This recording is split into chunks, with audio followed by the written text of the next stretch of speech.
Hi, I'm Quentin Schultze, author of the book An Essential Guide to Public Speaking. An Essential Guide to Public Speaking. And I'm working through the various chapters in the book to give an overview and elaborate on a few points. And today, we're up to chapter 6, Anticipating. Anticipating what? Anticipating challenges and anticipating opportunities. I'm going to pick up the opportunities first and then come back to the challenges. Opportunities. We have some terrific opportunities if we anticipate. What do we anticipate? How can we make it better as servant speakers to serve that audience better? Well, one thing is timing. We never want to go long.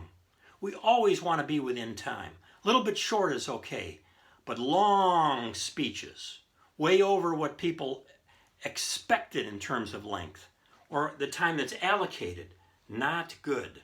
Well, how do we get on time? How do we anticipate how long it's going to take us? Practice, practice, practice. The more we practice, the more we get a sense of how long the speech is actually going to take. We practice with the speed of delivery, the pacing of what we expect to deliver it. So that helps with that. And we also practice in a way that is what we think is going to serve that audience. So we're imagining the audience, we're practicing along for that specific audience, and then we're timing ourselves to see where we're at. Again, a little bit short is okay, but we don't want to go long. Second, we have an opportunity with Q&A, questions and answers, Q&A, to anticipate what questions are going to come up. How do we do this? Very simply, we invite some friends or colleagues during some of our rehearsals. Give them a little index card. Say, would you write down any questions or comments along the way? Don't wait just until the end. Anything that seems confusing along the way. And then we go over those with them. We ask them to actually ask those questions to us when we finish. Practice answering, see how well we did and adjust. Then we collect the cards. So we have those cards with us to review later. Now sometimes we're going to find out things that we want to go back and change within the actual speech itself, not just in the Q&A. So we can anticipate some of the concerns that people might have or the confusion along the way by practicing with friends. Q&A anticipation is very, very important. None of us, no matter how well we know the topic, how well we have researched it, how much we've defined our audience, none of us is going to escape without any problems in terms of people being confused. So, Q&A.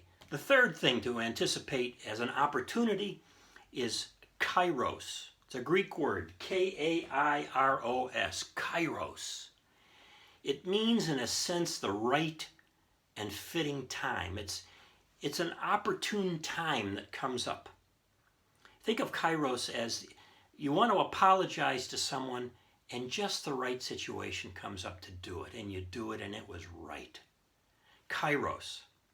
So I'm developing Kairos here with servant speaking, partly to say that you will have ideas along the way when delivering a speech and you'll wonder if you should say something. You're in the speech, you're moving along.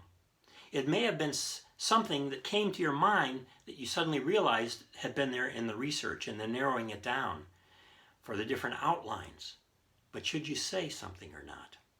Or maybe it's something out of the blue, an example or illustration that comes to you seemingly from nowhere, but there it is and it sounds like a good one. Is it a Kairos moment or not? Here's what I do. If something comes to mind along the way, again, in my pauses, I can think about things while I pause in delivery. I think to myself, is this going to serve the audience? Is this going to serve the audience? I can do that in a few seconds, 5 seconds, maybe 7 seconds. If I think it's going to serve the audience, then I'll add it. As long as it's not too long, because I don't want to get back and throw my time off.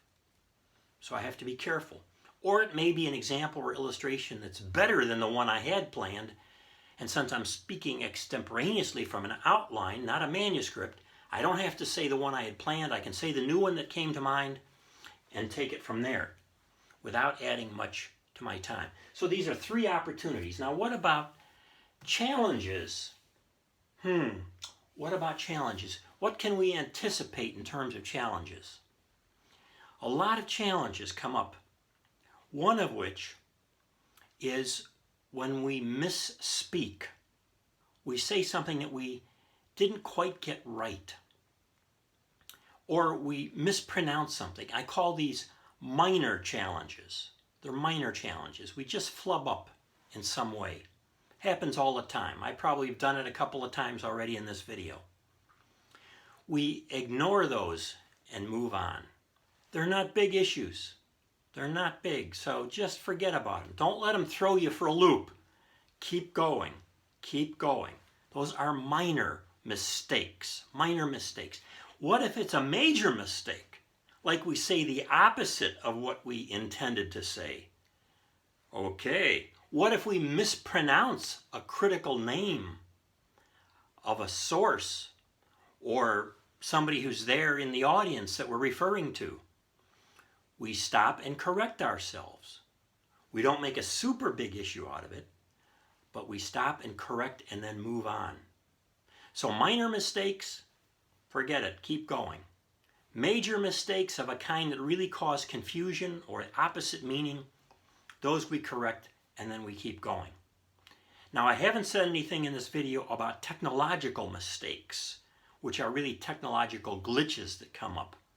And I'll do that in a later video addressing technology in particular, but we always need backup.